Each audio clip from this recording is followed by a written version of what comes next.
Las luces de la prisión estatal de Huntsville, en Texas, permanecían encendidas aquella noche. Afuera, un grupo de manifestantes gritaba consignas en contra de la pena de muerte, mientras en la acera contraria, familiares de la víctima aguardaban en silencio, esperando que se cumpliera la justicia que llevaban reclamando por más de 20 años. Dentro de los muros, un hombre de 49 años, con el cabello encanecido y el rostro marcado por el paso del tiempo, sabía que sus últimos minutos estaban contados. Ese hombre era Fabio Evelio Gómez, el exbeisbolista dominicano que alguna vez soñó con triunfar en las grandes ligas y que terminó su vida en el corredor de la muerte, condenado por el asesinato de su pareja. El jugador que lo tenía todo. Fabio había nacido en San Pedro de Macorís, cuna de grandes peloteros dominicanos. Desde niño mostró una habilidad natural para el béisbol, destacándose por su fuerza al bate y su agilidad en el campo. Sus vecinos lo describían como el muchacho que siempre estaba con un guante en la mano y una sonrisa en el rostro. Su talento lo llevó a firmar un contrato en ligas menores en los Estados Unidos, un paso que muchos en su barrio celebraron como la gran oportunidad que cambiaría la vida de toda su familia. Durante algunos años, Fabio se movió en ese mundo competitivo, con viajes constantes, entrenamientos duros y la presión de demostrar que podía llegar a la élite. Pero la vida en el extranjero no resultó como él esperaba. Las barreras del idioma, la soledad y la presión económica comenzaron a pasarle factura. Poco a poco fue perdiendo su lugar en el deporte, hasta que terminó abandonando el sueño que había sido su identidad desde la infancia. Del diamante al crimen. La frustración de haber perdido su carrera lo arrastró a una espiral de resentimiento y comportamientos cada vez más violentos. En Texas conoció a Joan Morane, la mujer con la que mantuvo una relación intensa y conflictiva. Lo que comenzó como una historia de amor se transformó en una relación marcada por discusiones, celos y violencia. Una noche de 1998, todo estalló. Fabio atacó brutalmente a Joan, arrebatándole la vida en un acto de furia que estremeció a la comunidad. El crimen fue descrito en la prensa local como salvaje y espantoso. No había dudas sobre su culpabilidad, las pruebas lo señalaban directamente, y él mismo reconoció lo ocurrido. Fue arrestado, juzgado y condenado a muerte. Desde entonces, comenzó un camino de más de 2 décadas en el corredor de la muerte, mientras apelaba una y otra vez, sin lograr revertir la sentencia. La espera interminable. Durante los años en prisión, Fabio se convirtió en un hombre distinto al joven que alguna vez había soñado con batear cuadrangulares. El aislamiento, las visitas limitadas y el contacto permanente con la idea de la muerte lo transformaron. Quienes lo entrevistaron en esos años describen a un hombre tranquilo, resignado, con un tono pausado en sus palabras y con una mirada que mezclaba cansancio y nostalgia.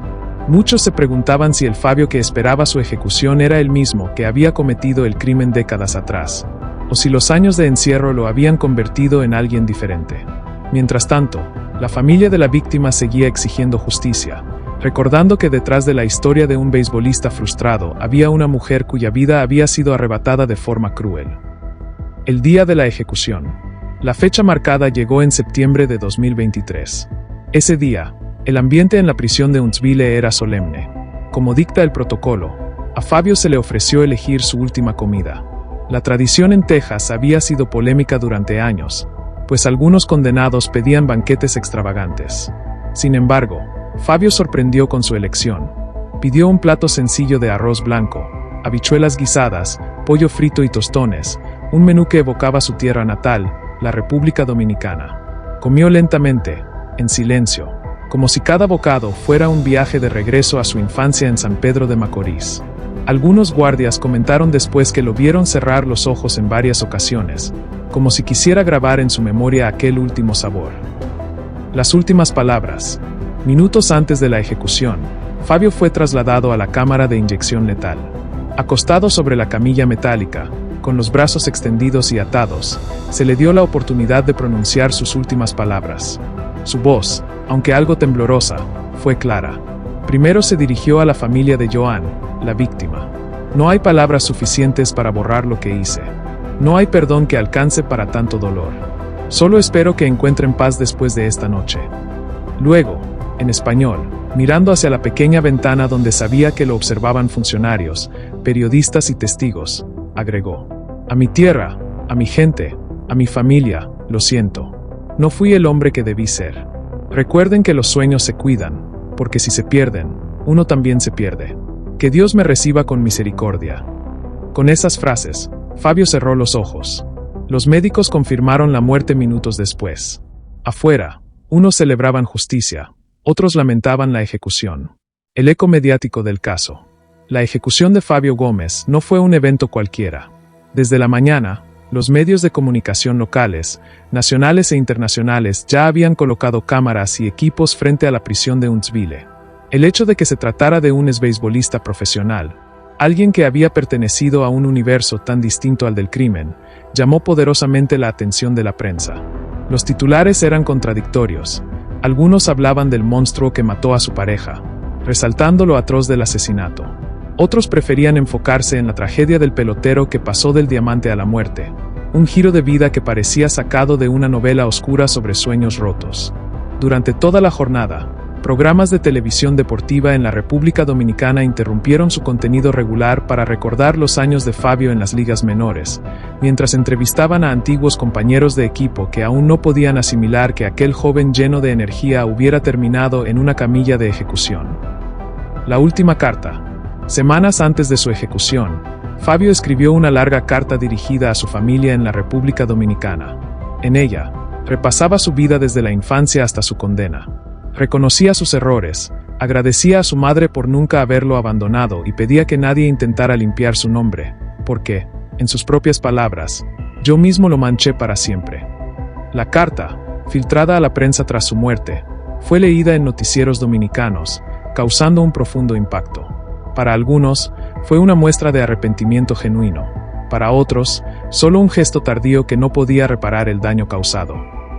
El simbolismo de la última comida. El detalle de su última comida resonó especialmente en su tierra natal.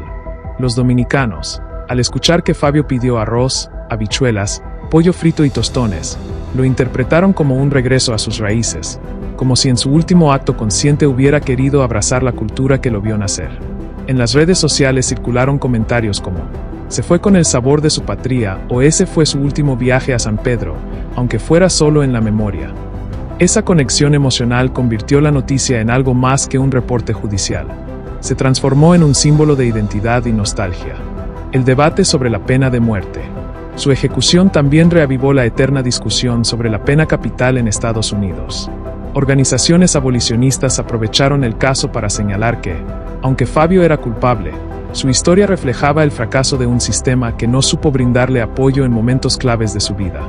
En contraste, familiares de la víctima insistieron en que la justicia tardó demasiado, y que solo la muerte del asesino podía cerrar el círculo del sufrimiento. La polarización fue evidente.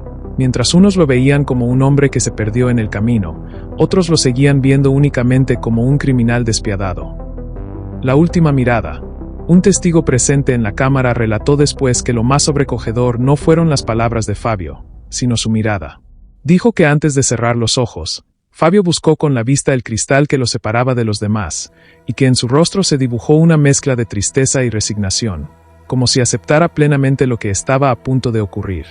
Ese gesto fue comentado en la prensa como la última jugada de un hombre que había pasado la vida entre victorias deportivas y derrotas personales, pero que al final no pudo escapar de la sentencia definitiva. La repercusión en el mundo del béisbol. La noticia de la ejecución no quedó limitada al ámbito judicial o al morbo mediático. Las ligas menores, los equipos que en algún momento habían tenido a Fabio Gómez en sus filas y hasta las academias de béisbol en la República Dominicana se vieron sacudidas. Algunos excompañeros de entrenamiento recordaban cómo Fabio tenía un swing poderoso, un brazo respetable desde el outfield y una disciplina que, al principio, lo colocaba como un prospecto con futuro. Para ellos, era difícil conciliar esa imagen del joven atleta con la del convicto que acababa de ser ejecutado. En entrevistas posteriores, entrenadores y scouts reflexionaron sobre la presión inhumana que enfrentan los prospectos dominicanos. Largas jornadas de entrenamiento, expectativas familiares enormes y la amenaza constante de quedar fuera del sistema si no brillan lo suficiente. El béisbol le dio un sueño, pero también le arrancó el alma cuando no pudo lograrlo, comentó uno de sus antiguos managers. La visión de la víctima y sus familiares. Aunque gran parte del foco mediático estaba en la figura de Fabio, la voz de la familia de la víctima también fue protagonista. La mujer asesinada había sido descrita como trabajadora, cariñosa y profundamente querida por su comunidad. Sus padres, presentes en la ejecución, declararon después que ninguna comida final, ninguna palabra arrepentida podía devolverles a su hija. Para ellos, la pena de muerte fue la única forma de sentir que la justicia había cumplido. Su dolor era tan intenso como su deseo de cerrar una herida abierta por más de 2 décadas. Sus declaraciones contrastaron con el tono de compasión que algunos medios intentaban darle a Fabio, recordando al público que detrás de toda ejecución hay una víctima cuya historia merece ser contada. El registro oficial de sus últimas palabras. El Departamento de Justicia de Texas registró palabra por palabra lo que Fabio pronunció antes de la inyección letal. Sus frases fueron breves, entrecortadas, como si el peso de los años y de la situación lo aplastaran. Agradeció a su madre y a sus hermanos por no abandonarlo. Pidió perdón a la familia de la víctima, aunque reconoció que era tarde. Dijo que su única paz era saber que Dios me ha perdonado, aunque yo no me perdone a mí mismo. Estas palabras se publicaron en periódicos y noticieros, generando reacciones encontradas. Algunos las recibieron como un gesto de humanidad en el último minuto, otros las consideraron un guión ensayado, sin valor frente a la brutalidad de su crimen. El corredor de la muerte, su vida en aislamiento. Uno de los aspectos más analizados después de su ejecución fue cómo había vivido Gómez en el corredor de la muerte durante tantos años. Según documentos penitenciarios, pasó 23 horas al día en una celda de 2 por 3 metros, con 1 hora diaria para salir a un patio en solitario. A lo largo de su estancia, se le describió como un interno primero desafiante, que discutía con los guardias, pero que con el tiempo se fue volviendo más silencioso y reflexivo. Su afición por el béisbol seguía viva. Pasaba horas dibujando en hojas de papel los esquemas de un campo de juego, escribiendo alineaciones imaginarias y reviviendo en su mente los partidos que nunca llegó a jugar. Incluso hay registros de que intercambió cartas con fanáticos dominicanos que, más que defenderlo, buscaban entender cómo alguien con tanto talento había caído en la oscuridad. La dimensión internacional del caso. La ejecución fue noticia en varios países de América Latina, pero en la República Dominicana se sintió como un terremoto cultural. La prensa deportiva, más acostumbrada a hablar de jonrones y contratos millonarios, se vio forzada a analizar una historia marcada por la sangre y la tragedia. Algunos titulares dominicanos eran devastadores. Del diamante al infierno. El pelotero que murió con arroz y habichuelas. La ejecución que sacude al béisbol dominicano. En talk shows y programas de radio se discutía si el sistema de reclutamiento de peloteros en el Caribe tenía alguna responsabilidad indirecta en este tipo de desenlaces. Varios periodistas insistieron en que la historia de Fabio debía ser leída como un aviso. El sueño americano del béisbol podía transformarse en pesadilla si no había una estructura de apoyo sólida. Cierre. Entre el diamante y la sombra de la muerte. El caso de Fabio Gómez terminó mucho después de que la inyección letal recorriera sus venas. Su historia quedó flotando como un eco incómodo en cada estadio donde alguna vez soñó con jugar, en cada campo de béisbol dominicano donde miles de jóvenes practican bajo el sol con la ilusión de firmar un contrato, y en cada familia que vio en él un ejemplo de cómo el destino puede dar un giro brutal e inesperado. Su última comida, tan simple y tan cargada de simbolismo, fue el punto final de un viaje que comenzó con un guante de cuero y un bate desgastado. Arroz, habichuelas, pollo frito y tostones, no eran solo alimentos, eran el recuerdo de su niñez en San Pedro de Macorís, los almuerzos familiares bajo un techo humilde, la voz de su madre llamándolo a comer después de una práctica interminable. Al pedir ese plato, Gómez no estaba solo saciando un hambre física, estaba tratando de volver, aunque fuera simbólicamente, al único lugar donde aún se sentía a salvo. Las últimas palabras de Fabio fueron otra ventana a esa dualidad entre la culpa y la redención. Hablar de perdón cuando la muerte es inminente puede sonar a cliché, pero en su voz había algo que iba más allá de la fórmula. Era la voz de un hombre que había vivido más de 20 años con la certeza de que cada apelación fallida era un paso más hacia el vacío. Su lo siento no podía devolver vidas ni borrar heridas, pero revelaba el peso que cargó hasta el último instante. Este cierre no se mide solo en términos legales o penitenciarios. Se mide en las cicatrices colectivas que deja. Para la familia de la víctima, la ejecución fue un alivio tardío, un cierre doloroso pero necesario. Para la comunidad dominicana, fue una herida simbólica, porque uno de los suyos, un joven que alguna vez representó esperanza y orgullo deportivo, se convirtió en un reflejo de fracaso y tragedia. Para los amantes del béisbol, Fue un recordatorio cruel de que no todos los sueños de diamante terminan en estadios iluminados, y de que detrás de cada prospecto hay un ser humano vulnerable a sus propios demonios. La silla, la camilla, las agujas, todo eso se convirtió en escenario de una especie de partido final. Pero a diferencia de los juegos que alguna vez disputó, este no tuvo espectadores que aplaudieran su esfuerzo, ni oportunidad de remontada en la novena entrada. Su ejecución fue definitiva, inapelable, el out más absoluto que puede existir. Lo que quedó después es un silencio lleno de preguntas. ¿Cuántos otros jóvenes, en la República Dominicana o en cualquier otro rincón del Caribe, podrían seguir un camino parecido si sus sueños se quiebran? ¿Hasta qué punto la presión del éxito deportivo puede moldear o destruir a una persona? ¿Debería recordarse a Fabio como un asesino sin redención, o como un espejo doloroso de un sistema que glorifica el talento y abandona a los que no llegan a la cima? El eco de su muerte se convierte así en algo más que un titular. Se convierte en advertencia, en lección amarga, en recordatorio de que el brillo de los estadios no siempre ilumina las sombras interiores de quienes lo pisan.